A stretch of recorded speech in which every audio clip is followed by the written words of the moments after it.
over 1,900 lollipops for sadham and over 2,000 Hare Krishna stickers to the blessed residents of Bengal.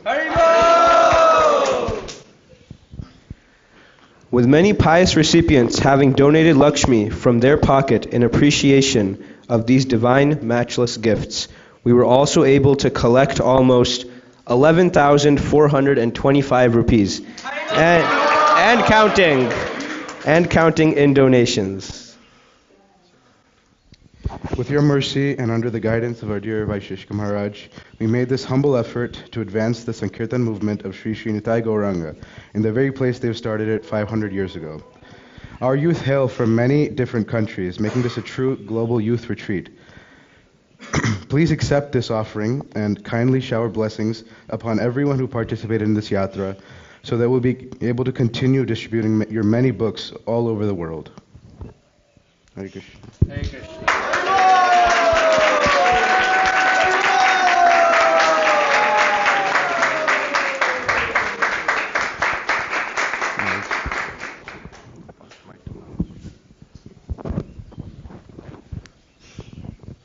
Special thanks to Ram and Chaitanya for taking such a leadership role that everyone felt encouraged and that the proceedings went on smoothly and seamlessly.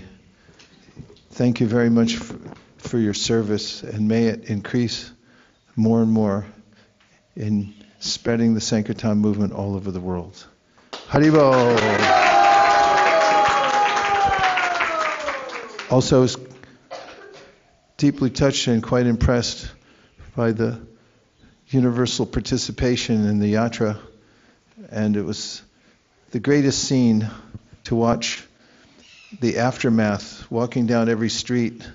Everyone had a lollipop in their mouth, a sticker on their motorcycle, and they're thumbing through a book, thanks to all of your courageous efforts to distribute. Thank you very much. Hare Krishna. Hare Krishna. I just wanted to also add that as Maharaj was explaining from the last year Yatra when Ranchor Prabhu was heading the book distribution, he's now helping and heading many other aspects. So similarly, under the guidance of His Grace Vaisheshika Prabhu, we have many global initiatives which are running as part of our BBT central team. So if any of you or anybody from this group would like to be engaged or like to take on any service, feel free to let me know and I'll connect you with Shama Mohini Mataji and you can continue this service until we are back in the Dham. Thank you. Hare Krishna. And now we are going to have a Srimad Bhagvatam class by Guru Maharaj. Haribo! So please take a seat. Hare Krishna.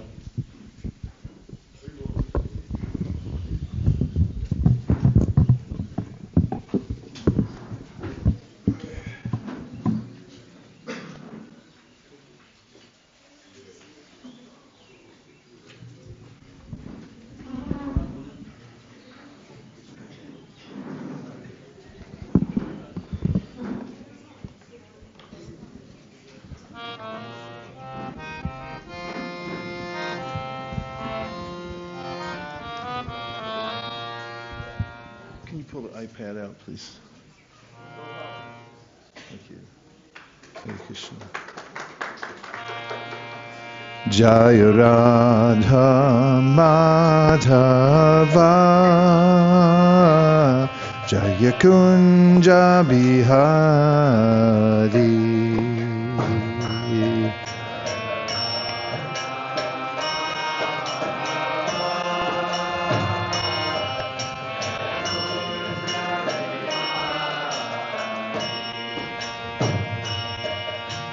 Gopi Jana Ballabha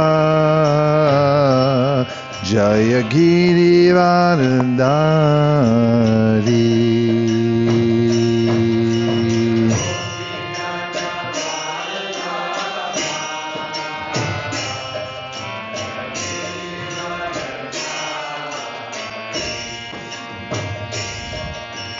Jashodanandana Vraja Janaranjana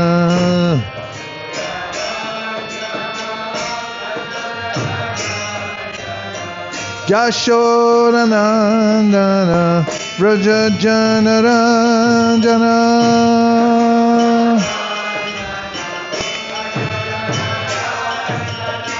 Jashodanandana Vraja Janaranjana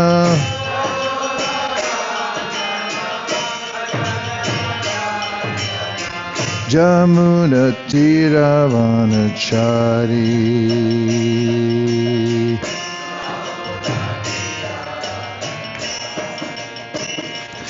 Hare Krishna, Krishna Krishna, Hare Hare, Hare Rama, Rama Rama, Hare Hare.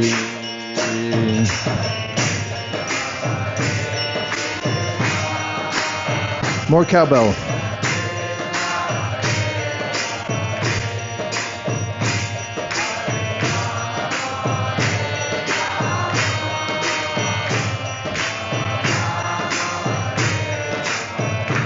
Oh, it's not there. Hare Krishna, Krishna Krishna, Hare Hare, Hare Rama, Rama Rama, Hare Hare.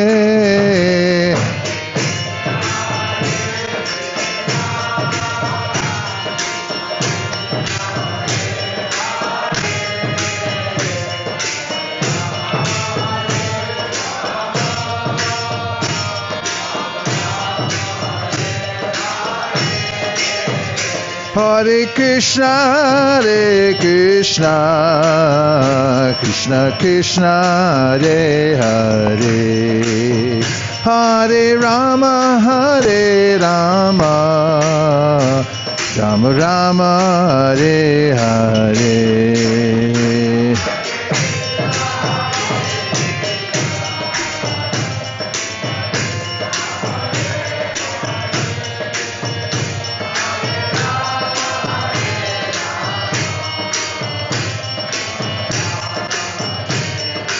Hare Krishna, Krishna Krishna, Hare Hare, Hare Rama, Rama Rama, Hare Hare.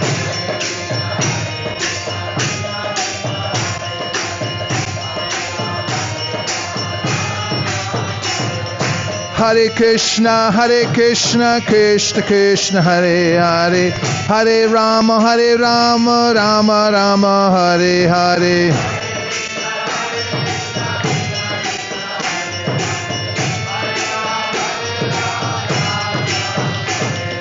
Hare Krishna, Krishna Krishna, Hare Hare, Hare Rama, Rama Rama, Hare Hare.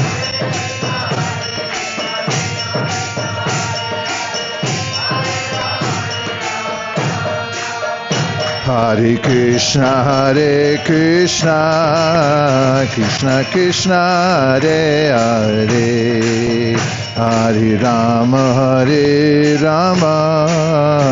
Rama Rama, Hare Hare.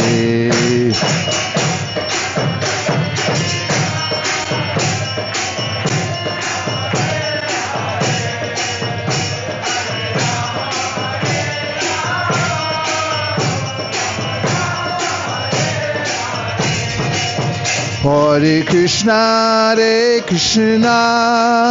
Krishna Krishna, Hare Hare, Hare Rama, Rama Rama, Hare Hare.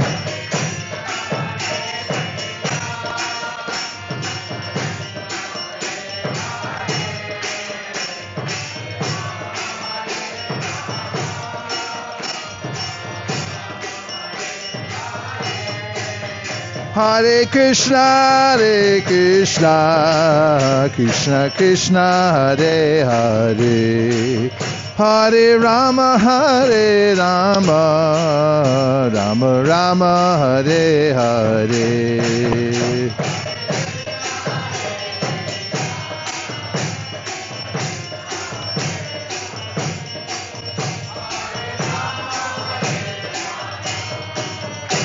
Rama Rama Hare Hare. Wait for it. Re Go Premanande Hari Hari Hari Bo. Om Namo Bhagavate Vasudevaya. Om Namo Bhagavate Vasudevaya. Om Namo Bhagavate Vasudevaya. Narayanam Namaskritya Naram Chaiva Narottamam Devim Sarasatim Vyasam Tato Jayam Udiraye Shushushro Sharadhanasya Vasudeva Katarachi Syan Mahatsevaya Vipra Punyatirtha Nishevanat Shrinvatam Swakata Krishna Punya Shravana Kirtana Hridyantaksto Hibadrani Vidunoti Saritsatam Nashta Prayeshu Bhadreshu Nityam Bhagavata Sevaya Bhagavat Yutama Shloke Bhaktir Bhavati Naishtaki Tada Rajastamo Bhava Kama Loba Dayaschaye Chaitaiter Anavidam Stitam Sattve Prasidati Evam Prasanna Manaso Bhagavad Bhakti Yogata Bhagavat Tattva Vijnanam Mukta Sangasya Jayate Vidyate Hridaya Grantish Chijante Sarva Samshaya Shiyante Chasya Karmani Drishta Evadmanishvare. I offer my respectful obeisances to His Divine Grace, A.C. Bhaktivedanta Swami Prabhupada, to the Guru Parampara, and to all the assembled devotees. Vanchakalpataruvascha kripasinabhevacha patitanam bhavanibhyo vaishnavebhyo namo namaha. We're continuing our reading of chapter 6 of the first canto of Srimad Bhagvatam. And the topic is the narrative of Srila Narada Muni's life story. Or, correct me if I'm wrong, at text number 22. 26? Or 26? Let me see if I'm even on the right chapter. 1:6:26.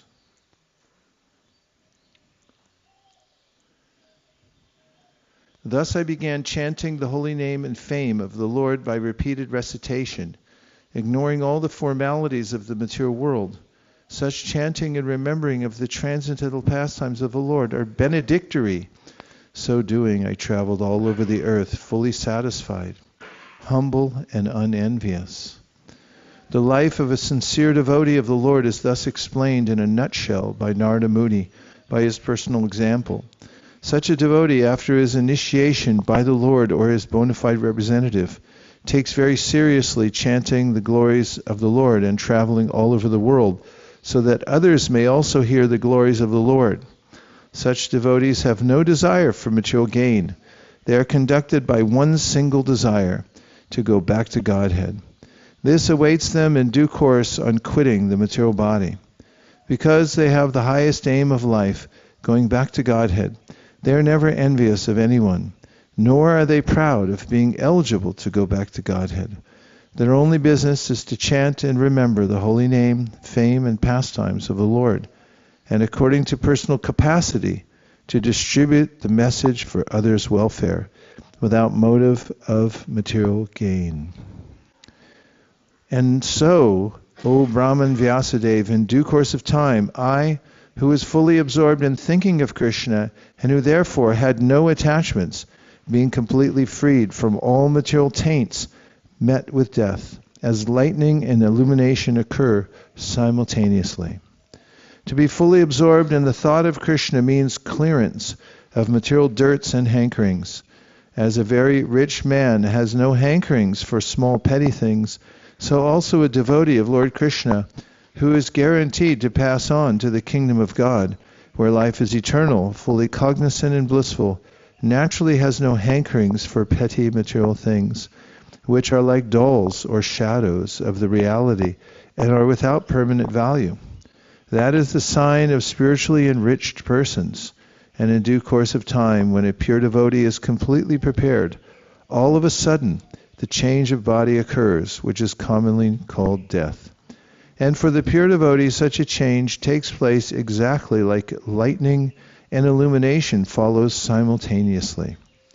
That is to say, a devotee simultaneously changes his material body and develops a spiritual body by the will of the Supreme. Even before death, a pure devotee has no material affection due to his bodies being spiritualized like a red-hot iron in contact with fire. Having been awarded a transcendental body befitting an associate of the personality of Godhead, I quit the body made of 5 material elements and thus acquired fruitive results of work. And thus all acquired fruitive results of work, karma, stopped. Informed by the personality of Godhead that he would be awarded a transcendental body befitting the Lord's association, Narada got his spiritual body as soon as he quitted his material body. This transcendental body is free from material affinity and invested with 3 primary transcendental qualities, namely eternity, freedom from material modes, and freedom from reactions of fruitive activities.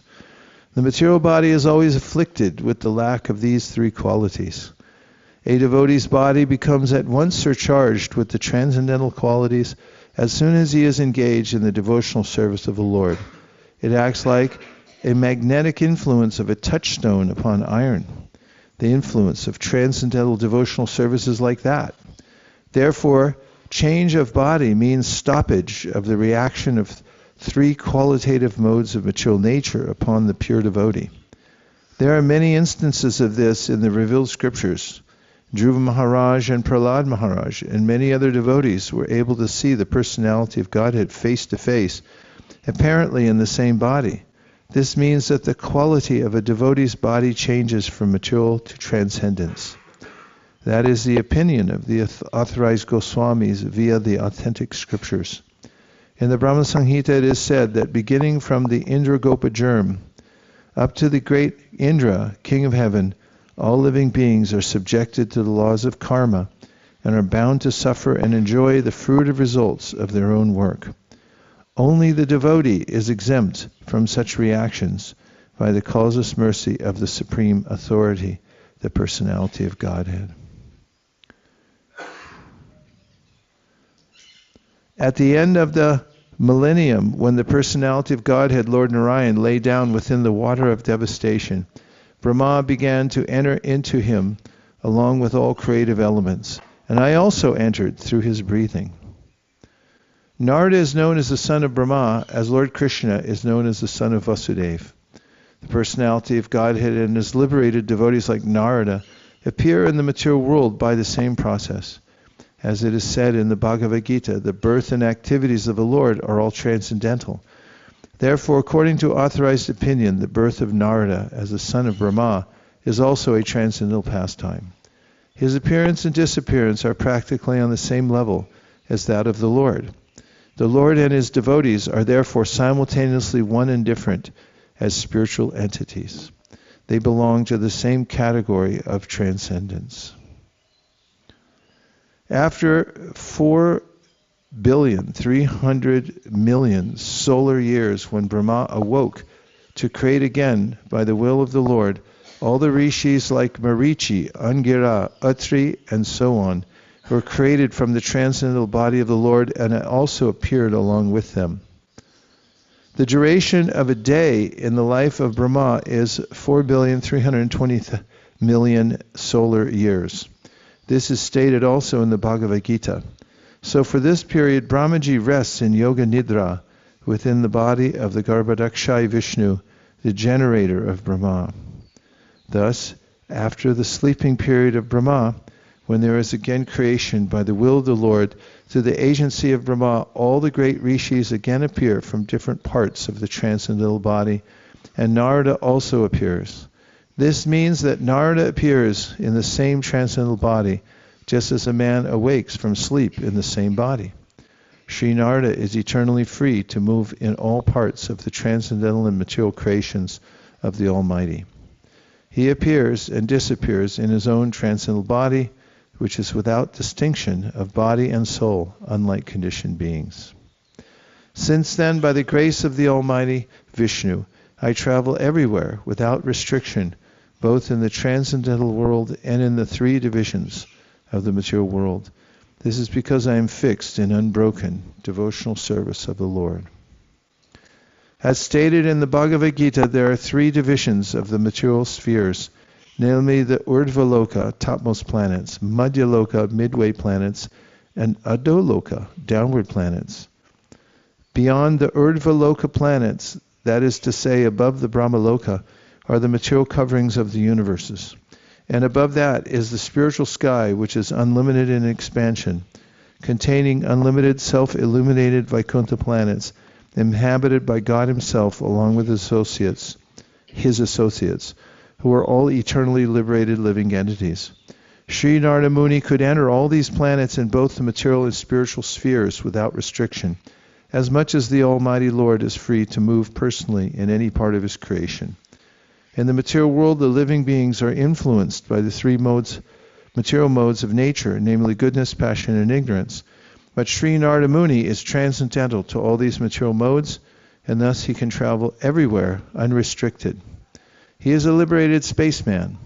The causeless mercy of Lord Vishnu is unparalleled, and such mercy is perceived by the devotees only by the grace of the Lord.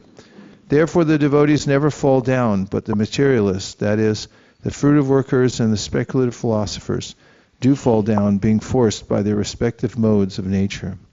The rishis, as above mentioned, cannot enter into the transcendental world like Narada. This fact is disclosed in the Nrsimha Purana.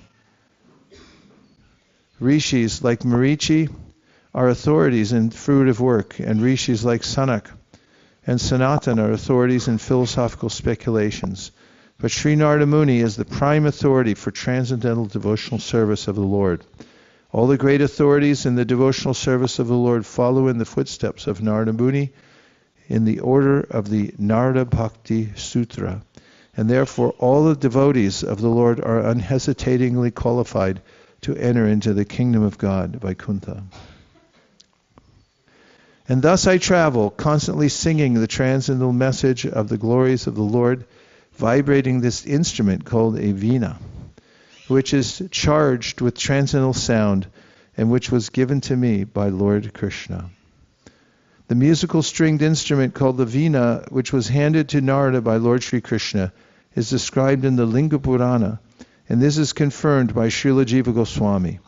This transcendental instrument is identical with Lord Sri Krishna and Narada because all of them are of the same transcendental category.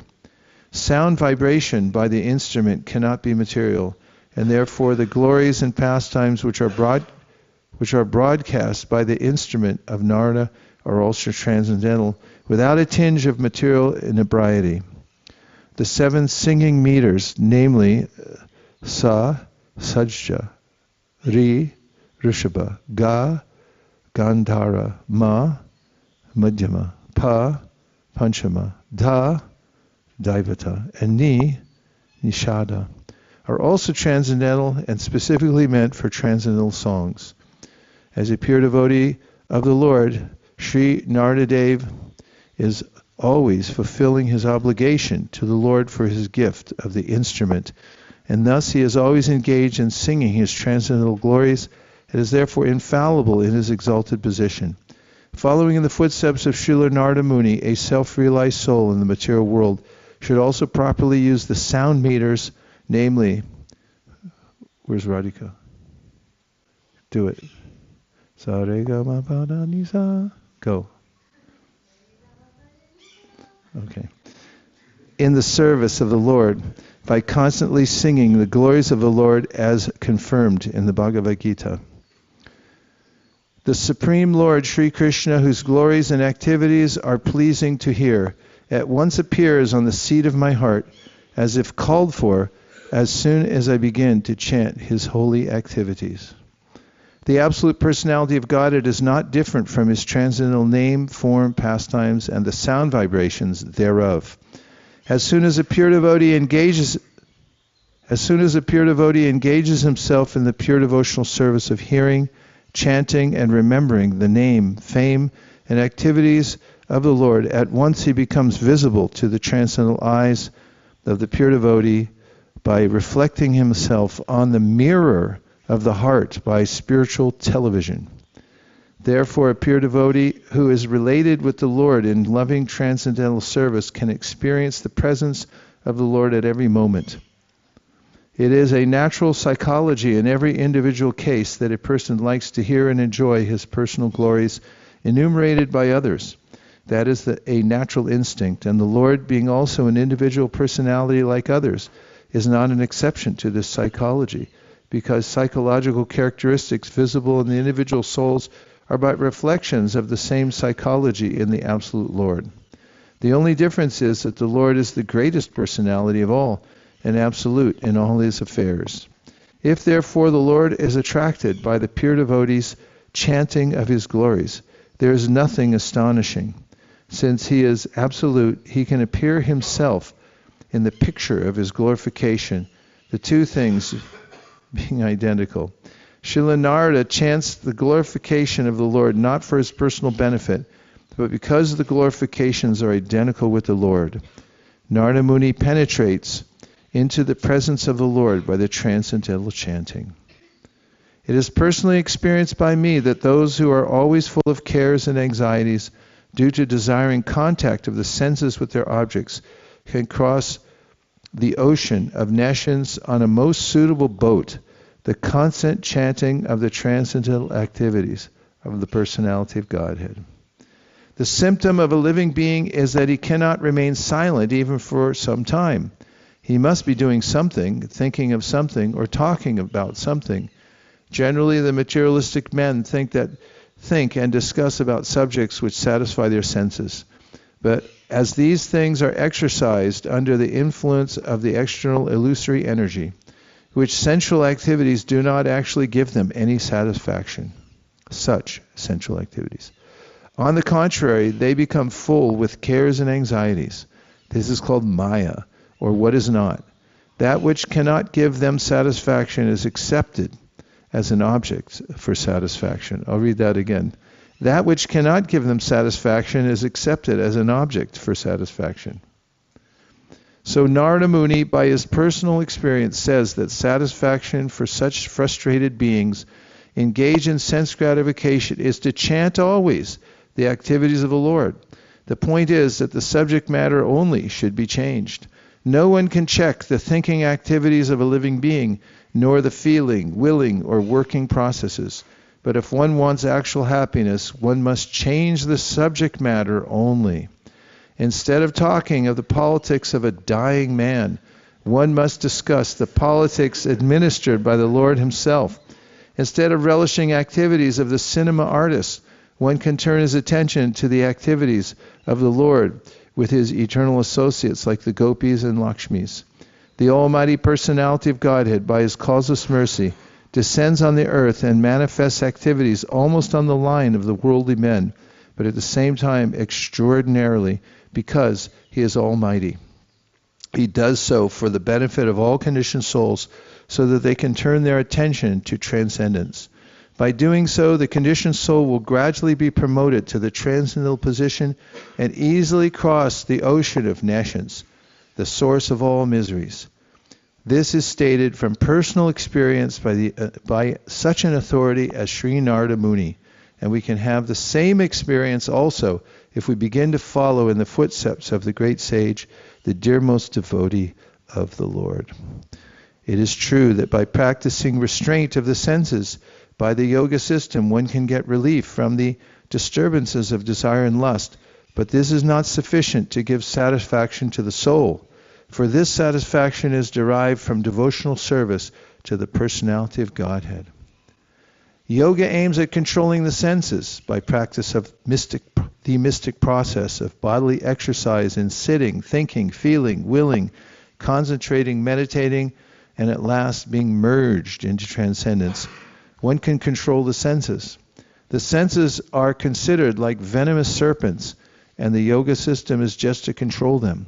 On the other hand, Narada Muni recommends another method for controlling the senses in the transcendental loving service of Mukunda, the personality of Godhead. By his experience, he says that devotional service to the Lord is more effective and practical than the system of artificially controlling the senses. In the service of the Lord, Mukunda, the senses are transcendentally engaged. Thus, there is no chance of their being engaged in sense satisfaction. The senses want some engagement. To check them artificially is no check at all, because as soon as there is some opportunity for enjoyment, the serpent-like, shouldn't there be a hyphen there? Is there a hyphen there? Look it up. Serpent-like senses, because it's followed by a noun. It should have a hyphen. Serpent-like senses, not one word, no? The serpent-like senses will certainly take advantage of it.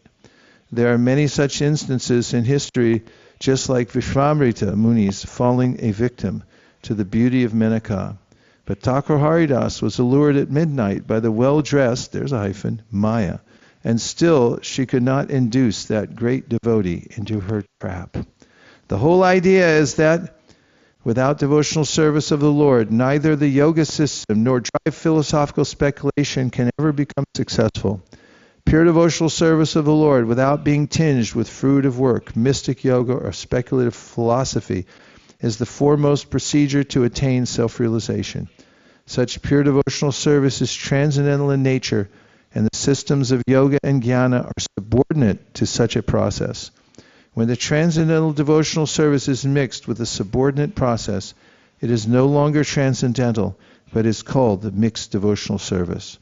Srila Vyasadeva, the author of Srimad Bhagvatam, will gradually develop all these different systems of transcendental realization in the text. O Vyasadeva, you are freed from all sins. Thus I have explained my birth and activities for self-realization, as you asked. All this will be conducive for your personal satisfaction also. The process of devotional activities from the beginning to the stage of transcendence is all duly explained to satisfy the inquiries of Vyasadeva. He has explained how the seeds of devotional service were sown by transcendental association and how they gradually developed by hearing the sages. The result of such hearing is detachment from worldliness, so much so that even a small boy could receive the death news of his mother, who is his only caretaker, as the blessing of God. And at once he took the opportunity to search out the Lord. A sincere urge for having an interview with the Lord was also granted to him, although it is not possible for anyone to see the Lord with mundane eyes. He also explained how, by execution of pure transcendental service, one can get rid of the fruit of action of accumulated work, and how he transformed his material body into a spiritual one. The spiritual body is alone able to enter into the spiritual realm of the Lord, and no one but a pure devotee is eligible to enter into the kingdom of God. All the mysteries of transcendental realization are duly experienced by Narada Muni himself. And therefore, by hearing such an authority, one can have some idea of the results of devotional life, which are hardly delineated even in the original texts of the Vedas. In the Vedas and Upanishads, there are only indirect hints to all this. Nothing is directly explained there, and therefore Srimad Bhagavatam is the mature fruit of all Vedic literatures. Sutta Goswami said, thus addressing Vyasadeva, Srila Narada Muni took leave of him, and vibrating on his Veena instrument, he left to wander at his free will. Every living being is anxious for full freedom, because that is his transcendental nature, and this freedom is obtained only through the transcendental service of the Lord. Illusioned by the external energy, everyone thinks that he is free, but actually he is bound up by the laws of nature. A conditioned soul cannot freely move from one place to another, even on this earth, and what to speak of one planet to another. but a full-fledged, free soul like Narada, always engaged in chanting the Lord's glory, is free to move not only on earth, but also in any part of the universe, as well as in any part of the spiritual sky. We can just imagine the extent and unlimitedness of his freedom, which is as good as that of the Supreme Lord. There's no reason or obligation for his traveling, and no one can stop him from his free movement. Similarly, the transcendental system of devotional service is also free. It may or may not develop in a particular person even after he undergoes all the detailed formulas. Similarly, the association of devotees is also free. One may be fortunate to have it, or one may not have it even after thousands of endeavors. Therefore, in all spheres of devotional service, freedom is the main pivot. Freedom is the main pivot. Without freedom, there is no execution of devotional service. The freedom surrendered to the Lord does not mean that the devotee becomes dependent in every respect. To surrender unto the Lord through the transparent medium of the spiritual master is to attain complete freedom of life. All glory and success to Srila Narada Muni, because he glorifies the activities of the personality of Godhead, and so doing he himself takes pleasure and also enlivens all the distressed souls of the universe. Sri Narada Muni plays on his instrument to glorify the transcendental activities of the Lord and to give relief to all miserable living entities of the universe. No one is happy here within the universe, and what is felt as happiness is Maya's illusion. The illusory energy of the Lord is so strong that even the hog who lives on filthy stool feels happy. No one can be truly happy within the material world. Srila Narada Muni, in order to enlighten the miserable inhabitants, wanders everywhere. His mission is to get them back home, back to Godhead. That is the mission of all genuine devotees of the Lord, following in the footsteps of the great sage. Thus end the Bhaktivedanta purports of the first canto, 6th chapter of the Srimad Bhagavatam, entitled Conversation Between Narada and Vyasa. Bravo. Bravissimo. Sadhu, sadhu.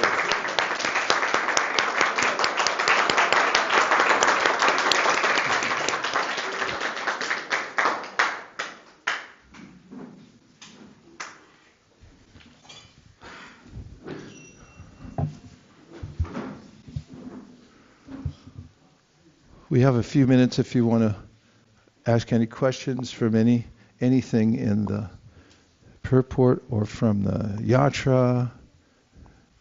Yes, Karuna Sagar Das.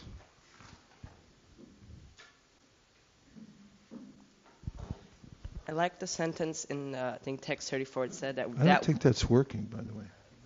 It's that which cannot give them satisfaction is accepted as an object for satisfaction.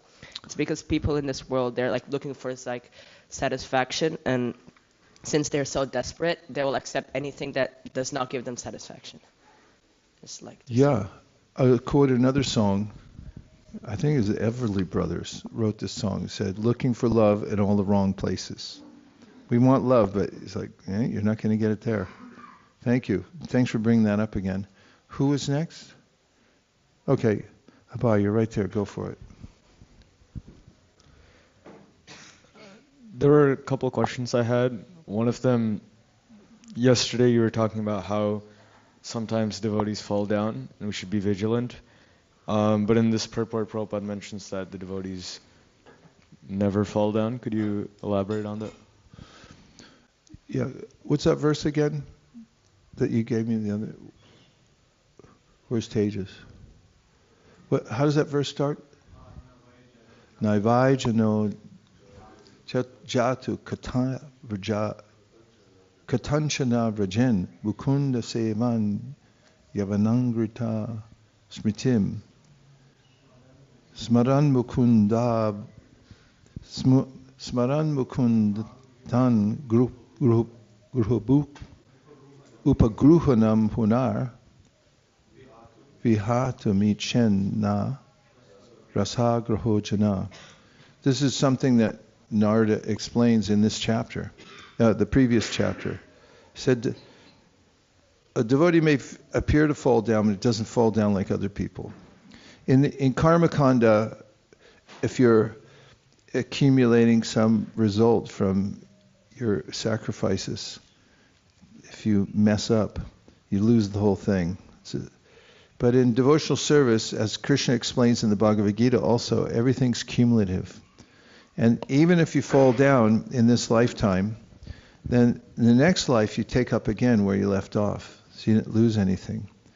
And even in this lifetime, in the verse we just recited together, I recited with a little help from my friends, that there's a way in which devotees, they may appear to fall down, but because they're gripped with the remembrance of the sweetness of devotional service, the embrace of the Lord, they're always thinking of it, and they don't lose that connection. They'll come back to it. That's the idea. And you had one more. I was wondering if there is a way to practically realize that the Lord is absolute in his form and qualities, how they are him. Atashi Krishna Namadi Nabhavegrayam Indriyai Sevam Mukhi Jivado Swayameva Spratyada. By service. When you serve the Lord, then he's inclined to reveal himself to you in all his various features, just as he is, directly as he is. Spuratyada, he'll make his appearance in your life. So don't try to see God, but try to act in such a way that he'll want to see you. And the way to do that is to have a service attitude. Be the servant of the servant, and be very humble. And go on chanting. And Krishna will, by degrees, reveal to you all the aspects of his existence, including his absolute nature.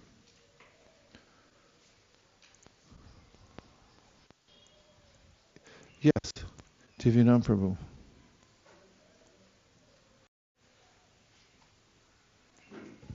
Hare Krishna Guru Maharaj. This question came to my mind yesterday, but I couldn't ask because there wasn't the time. It seems pretty obvious from Srila Prabhupada's purports, which he is writing, that almost every other purport you'll see there is a sense of mood and mission. And particularly Prabhupada is so focused on encouraging the audience who are reading his books is to preach the message of Lord Chaitanya. So I wanted to ask you, over the years since Srila Prabhupada has no longer present on the earthly planet, of course he's there in the form of his books and instruction, but it seems that across the ISKCON community that mood and mission is not at the forefront for many leaders, for many communities. And I wonder what could be the reason, or rather what is it that can be done so that it can gradually be brought up in the front of everything what we do. That's my sense. I may be wrong and you can correct me, but I'm interested to hear your thoughts on that. Inculcation, which is to present the mission or a particular value or quality that you would like someone to imbibe repeatedly. That's what inculcation means. And regarding the premise, even when Prabhupada was present, some people had their own ideas. Some people had a proclivity to be missionary and so forth, and others didn't. There is quite a sense of that mission wherever there's advocacy for it in the leadership. So in those places you'll notice, in any place where you notice that there's an increase in preaching, you'll notice that somebody's advocating for it there, especially in leadership. Inculcation has to be inculcated. Your group in London is very active. Why is that? Because you talk about it, right? Right?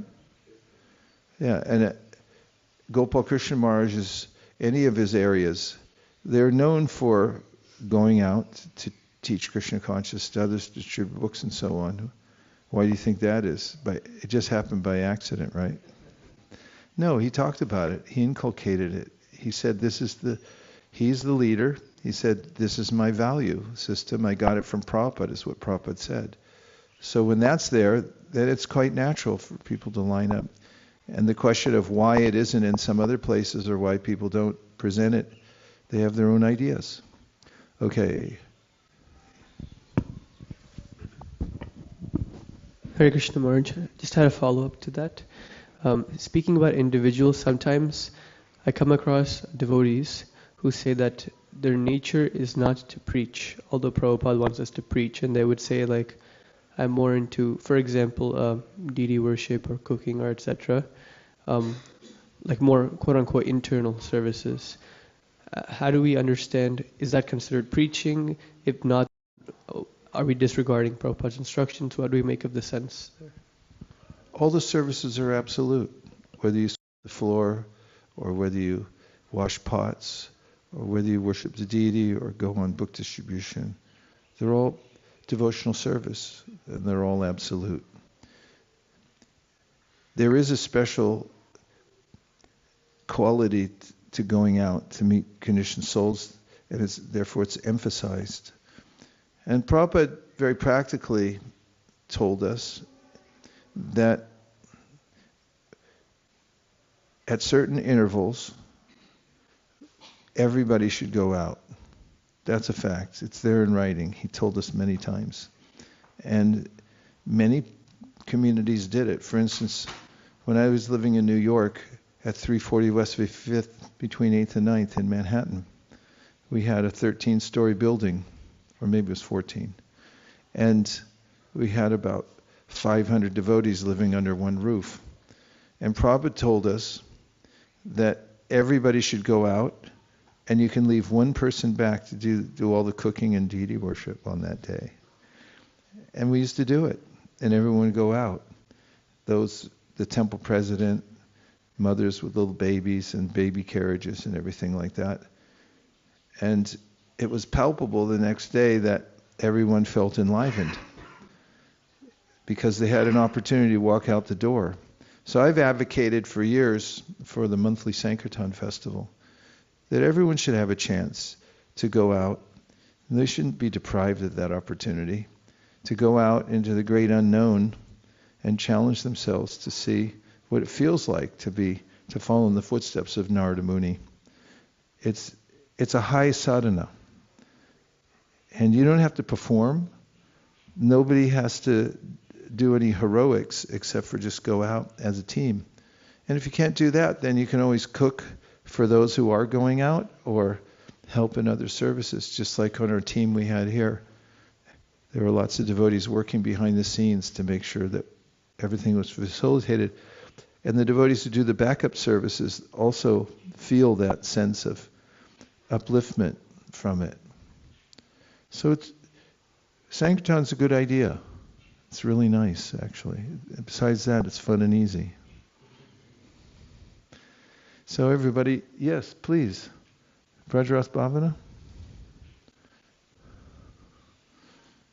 Would you like to finish your point, Maharaj? No. My question was, in the translations it said that Narada had unbroken devotional service, if I remember the language correctly. That sounds quite difficult for me right now, and it sounds like it's almost impossible. How does one gradually get to that point, and what does it look like? Looks kind of like what you're doing in your life. You land in a devotional family. While you're in the womb, you can hear ching, ching, ching, ching, ching, ching. And then there's Vaishnavas waiting for you when you come out of the womb, and they're like, hey, here's your name. It's a spiritual name. And then as a baby, you're walking around, and you just walking around in a Bhagvatam class and sit down for prasadam. And then when you get to school, you go to school, and they put you in a school where they're just talking about Krishna all the time. Am I accurate so far? And then, and then you become well, not even a teenager. You go off to school, get your education, and meanwhile, you're attending festivals, and then you're chanting Hare Krishna, and you're hearing Bhagvatam class, and at a certain point, you're not a kid anymore, and you start taking it seriously. And then at a young age, you decide to get initiated, and then you're chanting 16 rounds, and you're going on yatras, and you're doing services, like having... This is all hypothetical I'm talking about. So, start a think tank to discern ways in which to present the scientific aspect of Krishna consciousness in simple ways that everybody in the congregation or person on the street could understand it. That's what it looks like. And you just keep doing that. And then whatever ashram you enter into, you keep doing it there, and it's unbroken throughout your whole life. It looks different at different times. Follow Prabhupada's trajectory. You can look at his life. He was a kid. He used to play with kites. He had little toy guns. He ran around, and then later on he got married, and his father gave him advice about this and that. He followed it. He got into business. He met a spiritual master. There was a way that he was so impressed with the spiritual master that he thought, this is it, this is my life. But he had other things he was engaged in during that time. When he was 69 years old, he got on a boat, came to America, unbroken. That's what's happening in all of your lives, actually. Whether you know or do not know. It's unbroken devotional service. So keep doing it. And when you get an idea that you're accumulating, when you get an idea of how important it is and how valuable it is to do what you're doing, to hear and chant, to do Sankirtan, to start projects, then you'll just become more and more absorbed in it. And you're already becoming leaders in many ways. So you're qualified. Keep doing it and fortify yourselves by your sadhana and expand the Sankirtan movement and carry the mood forward to other people who come to you and want to have guidance and leadership. And as Prabhupada mentioned there, you also, when you leave this body, are going to get a spiritual body, because this is a straight trajectory for you of full absorption and devotional service. Hate to be the one to break it to you, but it's the way it is. Okay? Okay, we just have a few minutes left.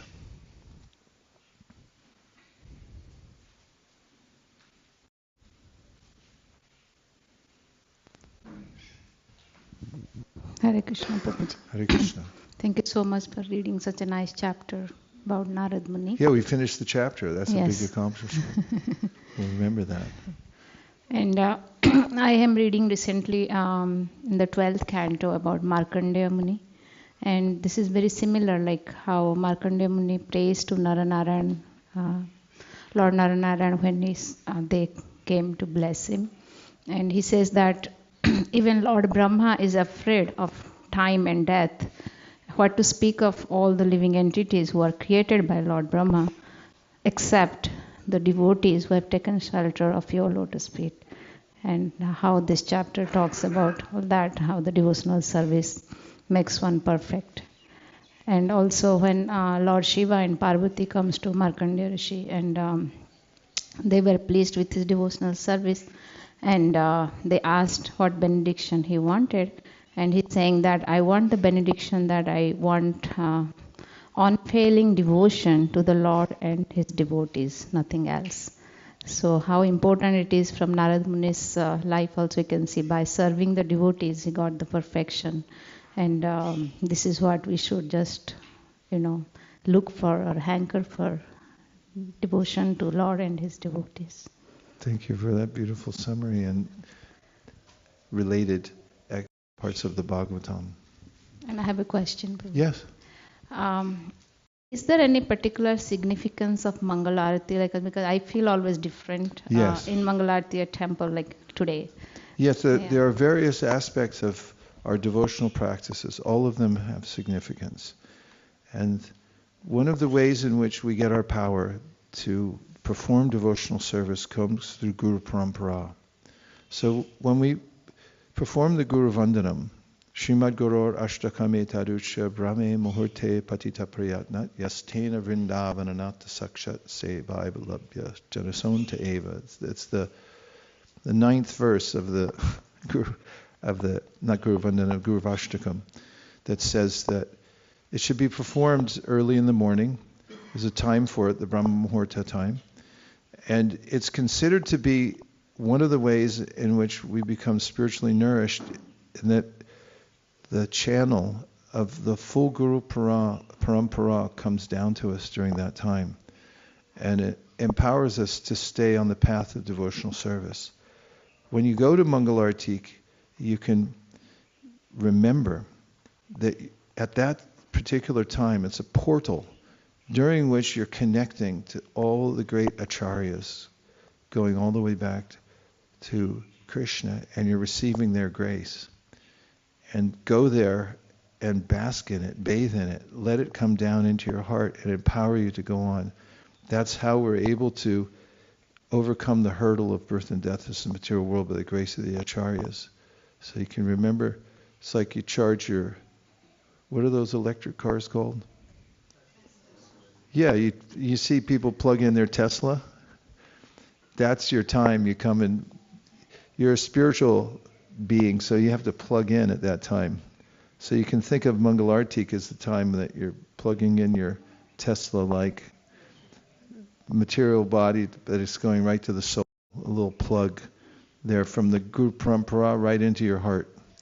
And then you'll have strength to do your other devotional practices.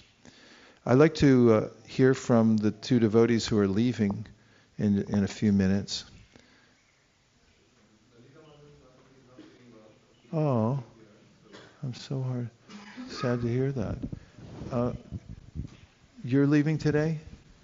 Yes, Maharaj. Well, it's been a real pleasure having you here. And we're going to miss you. Even though it's a few hours, we're still going to miss you. And we'd love to hear from you any of the retrospective you have from your experience on the Yatra. Sure, Raj. I guess I just wanted Keep that mic really close. I guess I just wanted to say that this has truly been quite a wonderful experience. When I think of a yatra, usually I just think that we go to different places, talk about it, but this is much greater than what I expected.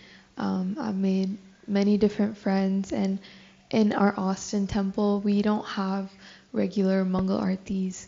And so just attending it and getting the habit of waking up early, finishing all my 16 rounds in the morning, it makes me feel very happy. And I feel like I've been so organized ever since I've come here, and it's something I definitely want to take back and incorporate into my actual life. And I also wanted to say that, Marge, I love your classes because I'm learning so much from it, but it's also very practical of how I can use it in my day-to-day life. And a lot of questions have been answered about, for example, reading. I love your talk about reading and how we should read. And I really feel like one of my goals for this year is to do some reading, because I usually don't read at all. But now I've learned the importance of that. And book distribution too. I've never done book distribution in my life, and the first time I did it was here, and it was quite the experience. So thank you, Marge. That's it.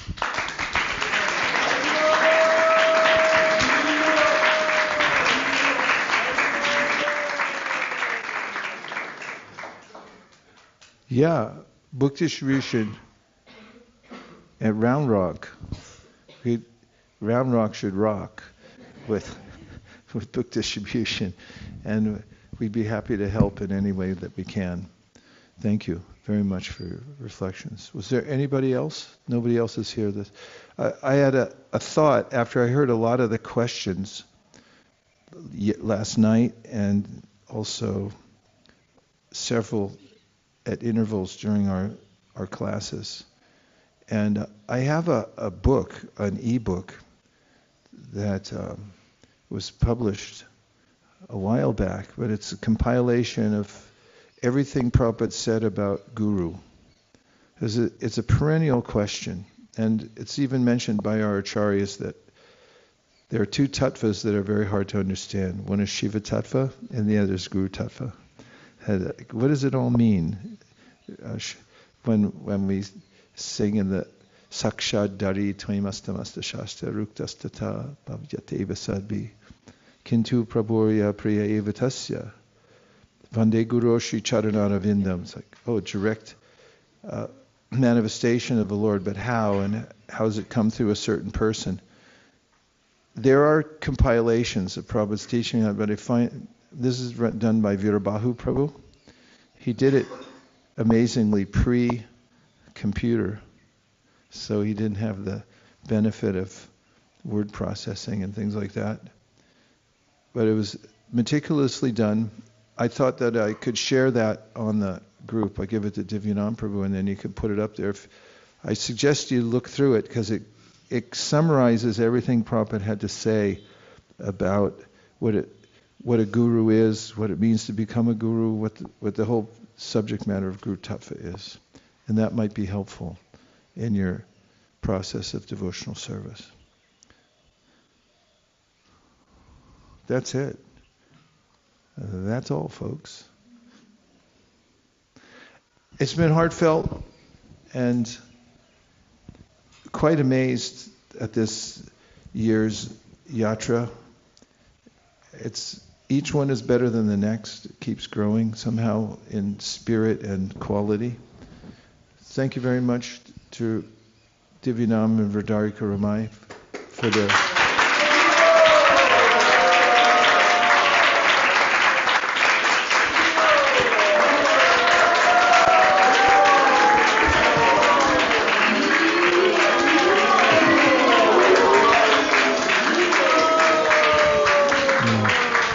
Nirkul and I go to London quite frequently, and one of the times when we were they were driving us to the airport, and he said, I'm thinking about getting into the Yatra world and helping facilitate Yatras. And he knew that I'd been thinking about having youth, Nirkul and I had been thinking about having a youth Yatra for a long time. But it didn't seem practical, because the only time the youth could come would be during the holiday break at the end of the year, which is a time when we're steeped in the marathon, and also we try to sneak away during that time for a week to go off the grid and make our goals and things like that. But he said, and Vrindarika, and he said that, we can make it happen if you want to do that, Youth Yatra. They said they'd like to facilitate that service. And it's been it is the greatest event we do every year. It's the most encouraging and enlivening for us. So thank you very much for doing that service, the two of you, working together. And thanks all of you for just dropping everything and coming on the Yatra and doing austerities and so forth. It's been heart fulfilling, and I'm deeply grateful to all of you. Thank you very much. Hare Krishna.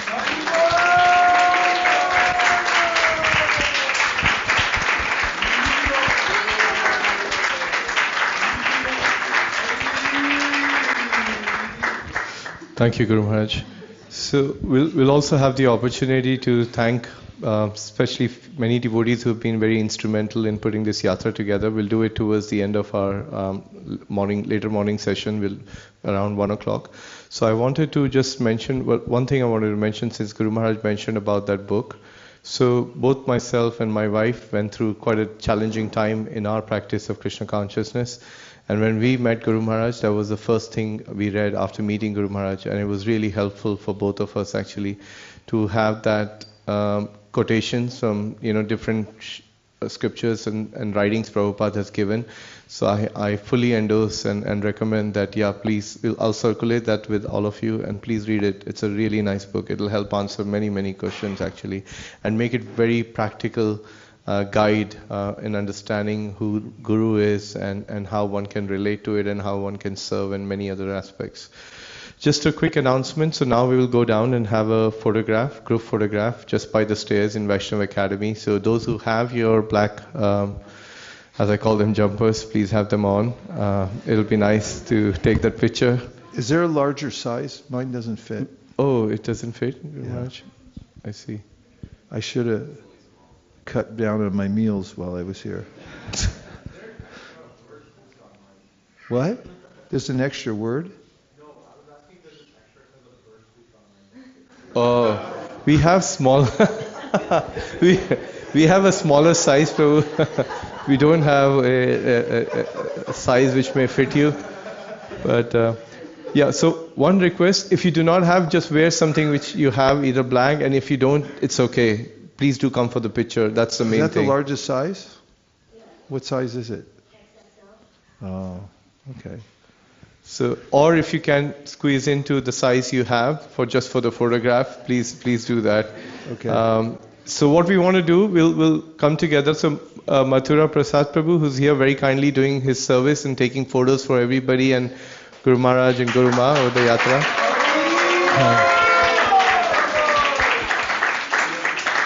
So Prabhu will take the picture for us, and we'll do what we did last year. Last year picture was in Shantipur.